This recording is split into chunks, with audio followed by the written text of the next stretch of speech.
MZ세대를 위한 알아두면 쓸모있는 부동산 투자 전략이라는 주제로 진행을 해볼 건데요.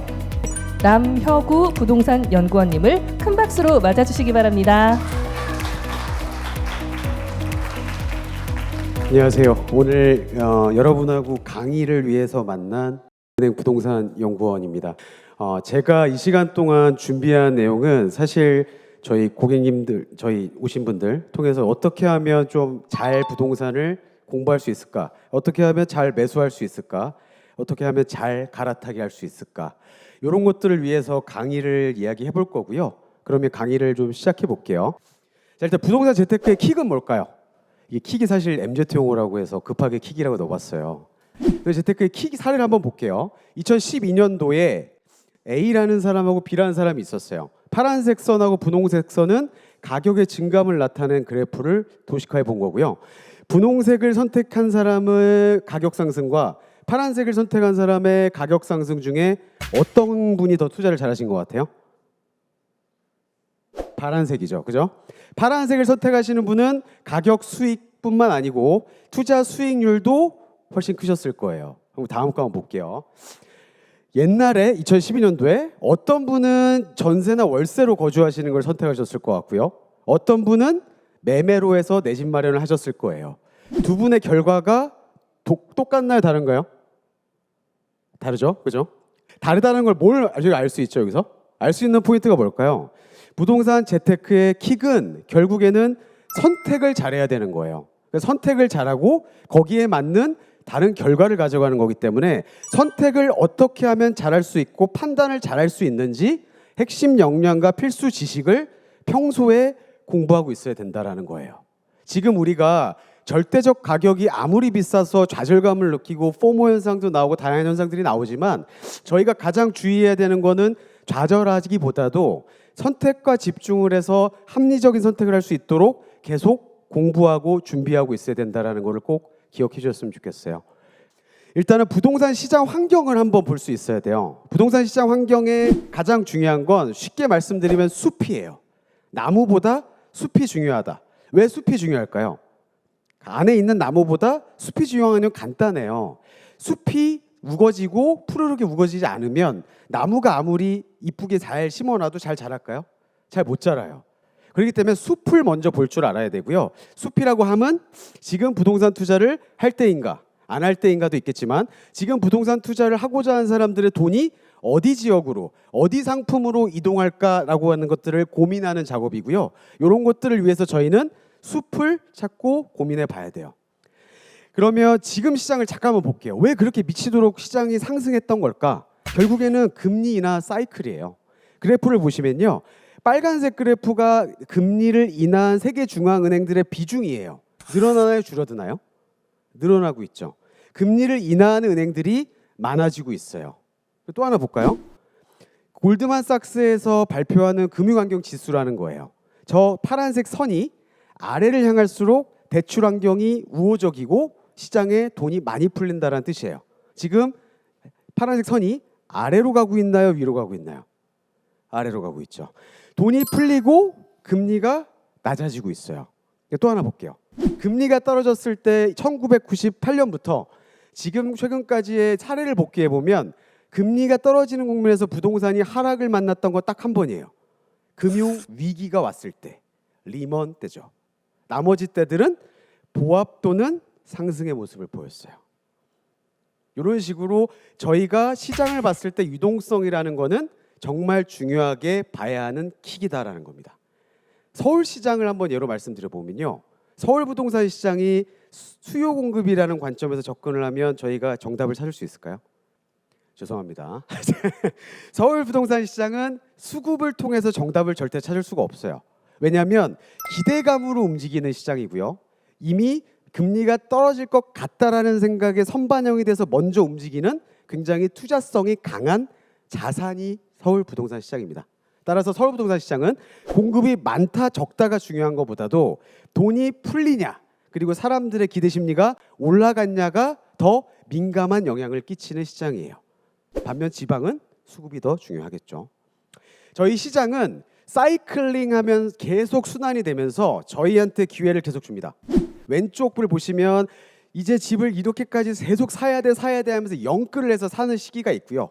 그 아래 집은 사는 거 아니야 시절을 보시면 내 소득 대비보다도 집값이 저렇게 많이 떨어지고 싸졌는데도 절대 집을 안 사기도 합니다. 근데 요 순환이 반복이죠. 이건 이번 최근 상승장의 초입의 모습이 아니고요. 예전 과거 노무현 정부 시절을 갖고 와 본 겁니다. 지금하고 비슷하게 반복이 되죠. 돈을 줄였다가요. 돈을 풀었다가요. 청약하면 나도 너도 다 로또라고 했다가요. 청약은 싫어하고 안 하기도 했다가요. 경기도에 있는 외곽도 청약 경쟁률이 두 자리 세수씩 나왔던 게 20년, 21년이죠. 지금은 청약 경쟁률이 그렇게 나오나요?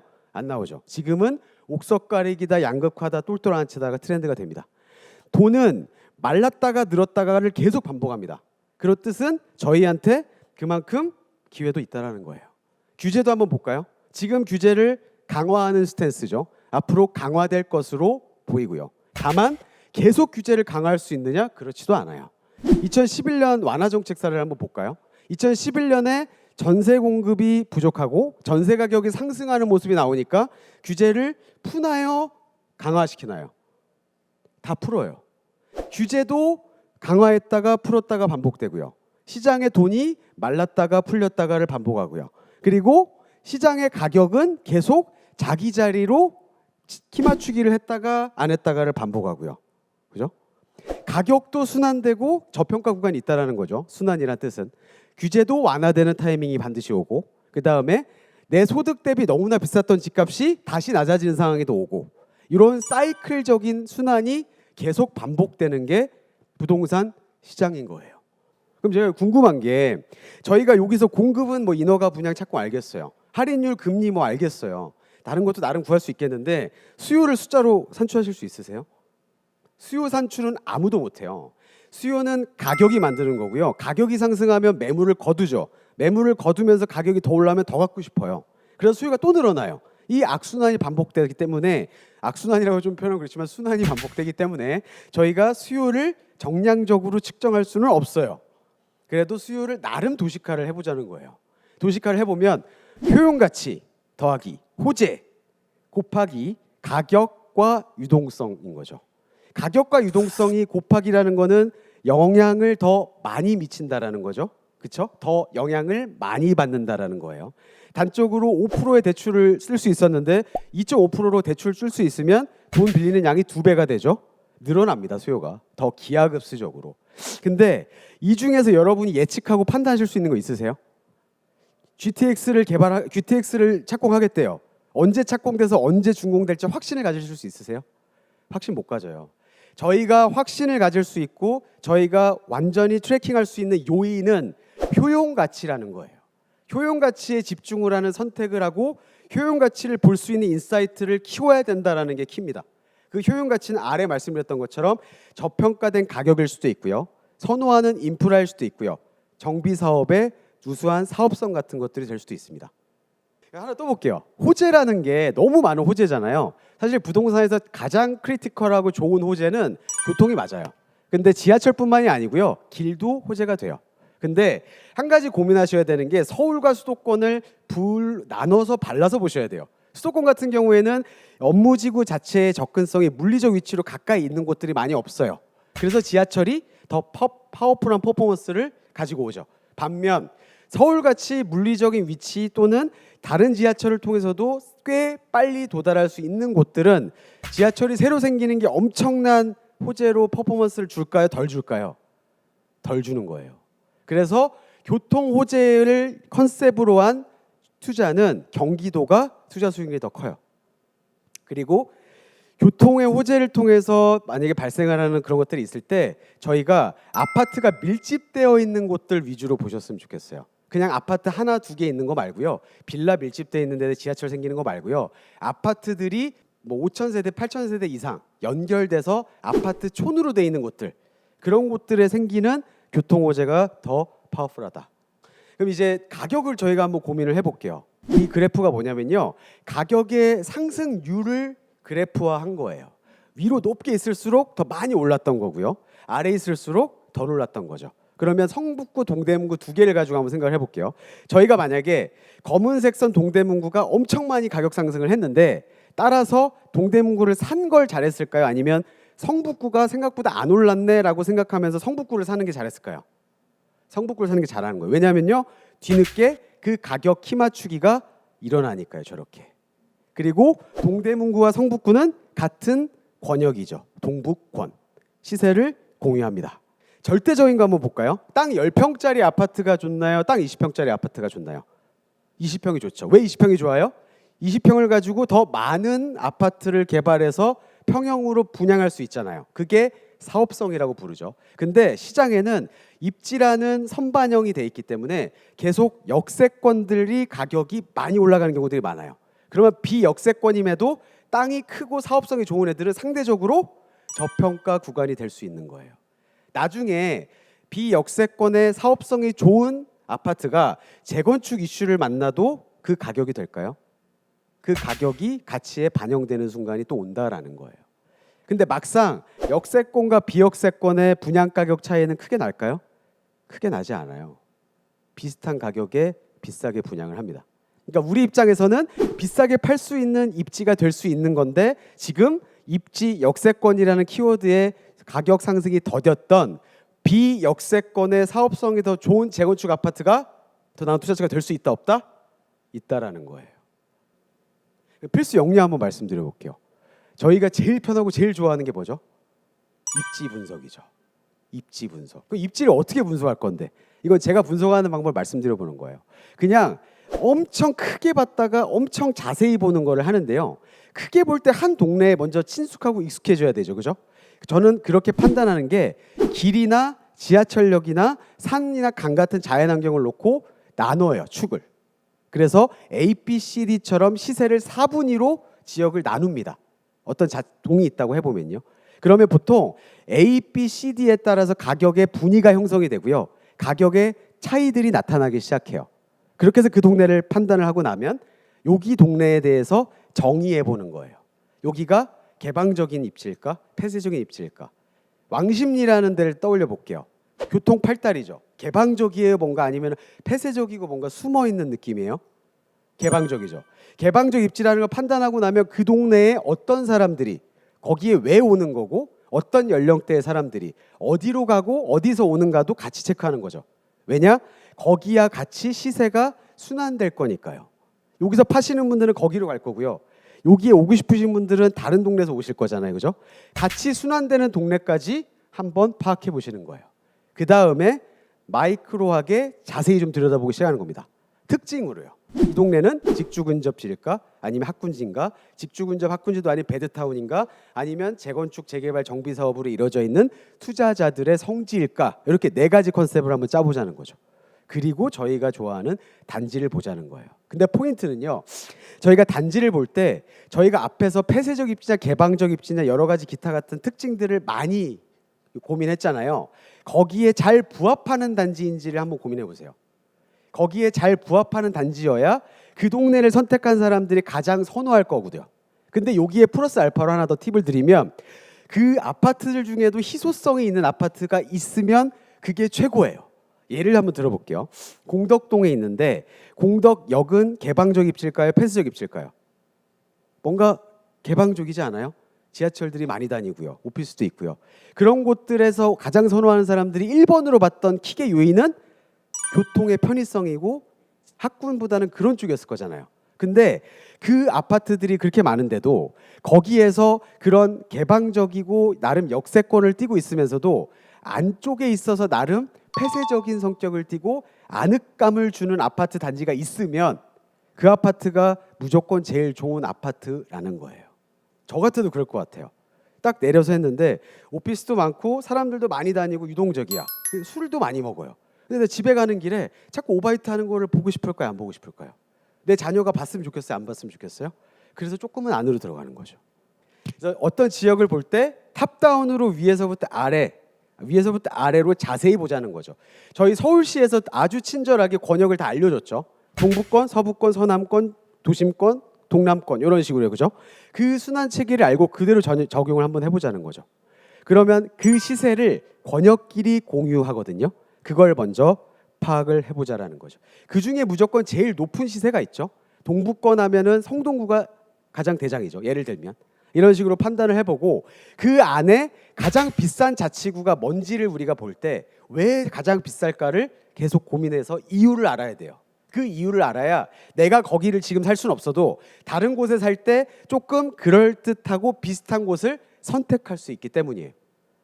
그리고 나서 동 단위로 시세를 판단해 보는 겁니다. 동 단위로 볼 때는 어떤 직업군들이 배후 수요로 있는지 조금 더 디테일하게 보기 시작하는 거예요. 어디서 갈아타기를 하는 건지, 교통이 안 좋다면 교통 호재를 가지고 있는지 이런 것들을 보는 거죠. 그리고 나서 그 지역의 상한 가격 역할을 해주는 선도 아파트를 재건축, 구축, 신축 테마별로 가지고 있는 거예요. 그렇게 정리를 해서 한 동네를 내 걸로, 내가 과자 하나를, 쿠키 하나를 입에 넣어서 기억하는 것처럼 하나씩 하나씩 내 깃발을 꽂아 나가자는 겁니다. 가격을 한번 비교해 볼까요? 이건 물론 절대적인 건 아니지만 어느 정도 고민이 끝나고 나서 저평가냐 아니냐에 대한 고민을 좀 해볼 때 좀 유효하게 작용될 수 있는 부분들이에요. 예를 들어서 비슷한 시세의 순환 흐름을 가지고 있는 곳들이죠. 지금 보시면 다 비슷하게 연결되어 있는 지역 권역에 있는 것들이에요. 저희가 보면 가장 좋은 거, 그 다음 좋은 거 먼저 가격이 올라가요. 그리고 나서 맨 마지막에 그와 시세를 공유하고 순환하는 지역의 가격이 올라가야 떨어져요? 올라가죠. 그럼 저희가 만약에 계속 플랫하게 가격이 움직이지 않고 있을 때 가장 3번에 있었던 입지를 선택한다면 나름 용감하게 의사결정해 볼 수 있을까요? 없을까요? 있다라는 거예요. 지금은 저 옛날에는 안 그랬는데 지금은 너무나 친절해진 게 웬만한 어플을 들어가면 가격 증감과 변화를 다 그래프로 볼 수 있어요. 그냥 비교하시는 거예요. 비교. 제가 지금 계속 강조하는 게 결국 비교잖아요. 그러면 다 비슷한 동 단위에도 마찬가지예요. 비슷한 가격의 흐름이 보이는 곳들은 자세히 봐도 그렇고요.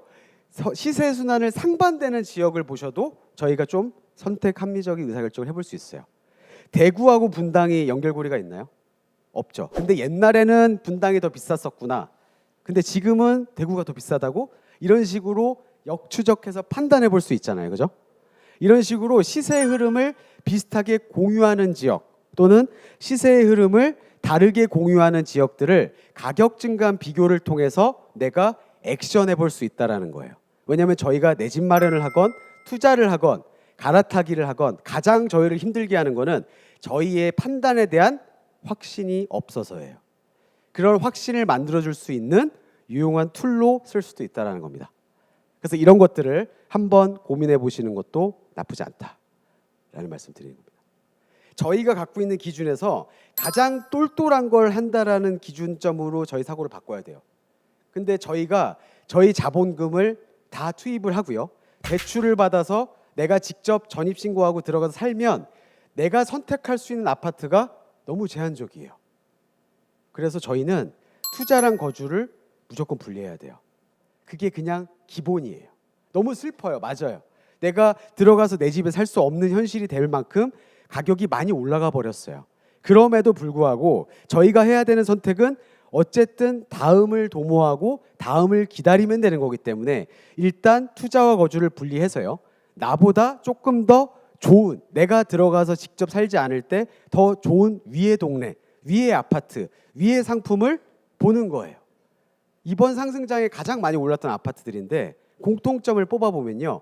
결국에는 입지가 좋을수록 그 다음에 재건축 아파트일수록 더 많이 올랐어요. 그럼 저희도 저렇게 재건축 아파트이거나 입지가 좋은 거에 조금이라도 더 가까이 가서 똘똘한 채를 가지고 가야 되잖아요. 그 똘똘한 채를 하기 위해서 저희가 자본금을 투입을 한다기보다 투자와 거주를 분리해서 보자라는 거죠. 두 번째는 아파트를 선택하실 때 변동성이 큰 장세일수록 아니면 처음 시작하시는 분일수록 가장 1번으로 보셔야 되는 키워드는 황금성이에요. 왜 황금성이냐면요. 기회는 오거든요. 그게 하락장이 됐던 가격 조정 장세가 됐던 기회는 항상 저희한테 와요. 저희가 왔을 때 필요한 건 딱 두 개예요. 과감한 실행력, 그 실행력을 믿게 해주는 저희의 평소 지식과 역량이고요. 두 번째는 저희 아파트가 잘 팔려야 돼요. 잘 팔리지 않으면요. 이런 기회를 만나도 실행할 수가 없어요. 팔릴 것 같잖아요. 상승장에도 황금성이 안 좋은 아파트들은요. 안 팔아요. 안 팔려요. 정말 안 팔립니다. 그래서 이거는 잠실에 있는 아파트 사례를 가지고 와본 건데요. 보시면 가격이 가격 조정이나 하락장에 3억 5천에서 4억까지 가격 차이가 줄어들어요. 근데 상승장을 만나면 가격 차이가 어떻게 돼요? 10억으로 벌어져요. 저렇게 좁혔다 벌어지는 현상들이 굉장히 비일비재합니다. 저렇게 가격 격차가 줄어들었을 때 저희가 선택할 수 있는 선택 범위를 실행해야 되는데 팔리지가 않으면요, 말짱 도루묵 꽉입니다. 세 번째는요, 항상 아까 앞에서 말씀드렸죠. 가격은 순환한다. 순환한다는 거를 그림으로 말씀드리면 고점으로 고평가가 됐다가도 저평가가 되기도 하고요. 다시 고평가가 되기도 해요. 저희가 고평가가 됐다가 저평가가 되는 이 시점을 얼마든지 만날 수 있는 시간이 있다라는 거예요. 저희가 한 방이라고 해서 1개월, 2개월 투자할 게 아니잖아요. 부동산 투자는 아주 짧아야 2년이고요. 최소 5년, 8년 단위의 투자입니다. 그렇죠? 그렇기 때문에 저런 지금 보시는 키 차이가 나죠. 저 키 차이는 제가 키바를 들으면 얼마든지 좁혀질 수 있잖아요. 그죠? 그렇기 때문에 그 저평가 구간이 다시 올 수 있다. 에이 설마 올 수 있습니다.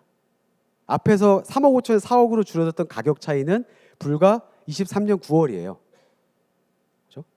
결국에 부동산의 재테크라고 하는 건요, 사다리를 계속 올라가는 거예요. 지금 내가 처음에 가장 좋은 거, 내가 할 수 있는 내 기준에서 가장 아름다운 거를 먼저 확보하지만 여기서 끝이 아닌 거죠. 계속 기회가 오고 부의 사다리가 내려올 때마다 계속 비교하고 선택하고 올바른 비교를 하고 올바른 선택을 하고, 그러기 위해서 역량을 갈고 닦고 공부하고, 그걸 반복하면서 선택을 반복하면서 위로 올라가는 행위가 부동산 재테크예요. 그래서 비교를 잘하고 선택을 잘하고, 그러기 위해서 저희가 평소에 공부하는 역량들을 많이 쌓자라는 거죠. 네, 좋은 강연 들려주신 남혁우 연구원님께 뜨거운 박수 부탁드립니다. 고맙습니다.